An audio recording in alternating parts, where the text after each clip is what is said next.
প্রিয় দর্শক, তোমাদের হয়তো মনে আছে 2011 সালে হঠাৎ মাত্র সৌরভ গাঙ্গুলীকে অর্থাৎ আমাদের প্রিয় দাদাকে দল থেকে ছেঁটে ফেলেছিল কেকেআর। দল থেকে ছেঁটে ফেলেছিল বলা ভুল, এক কথায় তাড়িয়ে দিয়েছিল। এবারে কেকেআর দল থেকে দাদাকে ছেঁটে ফেলার আসল কারণ কি সেটা কিন্তু আমরা কেউ সঠিকভাবে জানি না। আর এর পিছনে কার মাথা কাজ করেছিল সেটা সঠিকভাবে না জেনে আমরা কিন্তু শাহরুখ স্যারকে দোষী সাজিয়েছিলাম। সবাই ভেবেছিলাম শাহরুখ খান সৌরভকে পছন্দ করতো না, তাই হয়তো সৌরভকে বাদ দেওয়ার পিছনে শাহরুখ খানের মস্তিষ্ক এখানে কাজ করেছে। কিন্তু আমাদের এই ভাবনাটা যে কত বড় ভুল ছিল তা 2025 সালে এসে পরিষ্কার হয়ে গেছে আমাদের সামনে। তৎকালীন কেকেআরের এক প্রাক্তন কর্তা এই ব্যাপারে আমাদের চোখ খুলে দিয়েছে। অর্থাৎ প্রায় 14 বছর ধরে আমরা আমাদের মনে এই ভুল ধারণাটা কিন্তু পুষে রেখেছিলাম।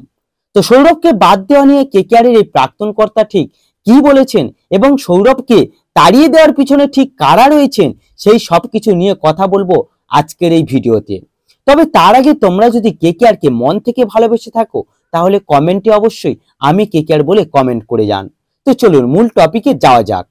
সালটা ছিল 2011, যেখানে সবাই ভেবেছিল আবারও কেকেআরের ক্যাপ্টেন হতে চলেছে আমাদের প্রিয় সৌরভ দাদা। কারণ তখন সৌরভ মানে বাঙালিদের কাছে একটা আবেগ, সৌরভ মানে একটা ব্র্যান্ড। তাই সৌরভকে বাদ দিয়ে 2011 সালের কেকেআর দলটি তৈরি হবে সেটা হয়তো কেউ স্বপ্নেও কল্পনা করতে পারেনি।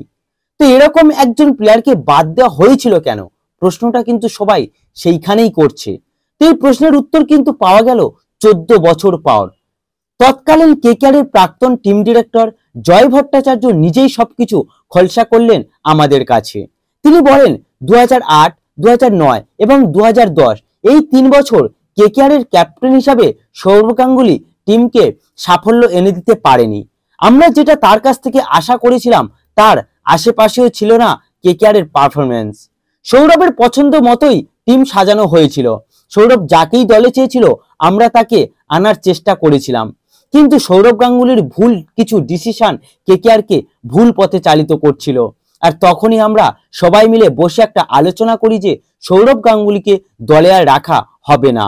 আর এই সিদ্ধান্ত কখনোই শাহরুখ স্যারের ছিল না, কারণ শাহরুখ স্যার কখনোই এই সব ব্যাপারে মাথা ঘামাতো না।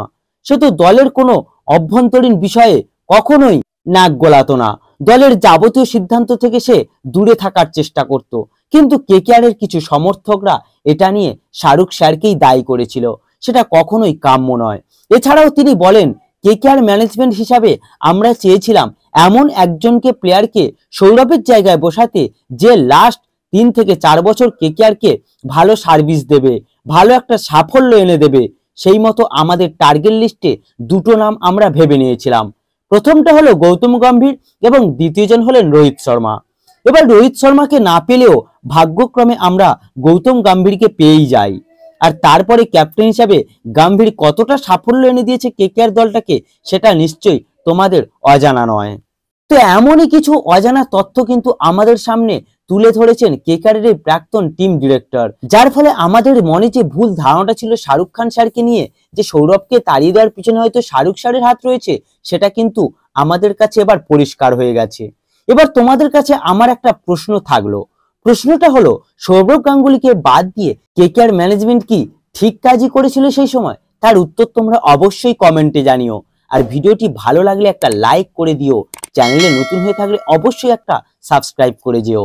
ধন্যবাদ সকলকে।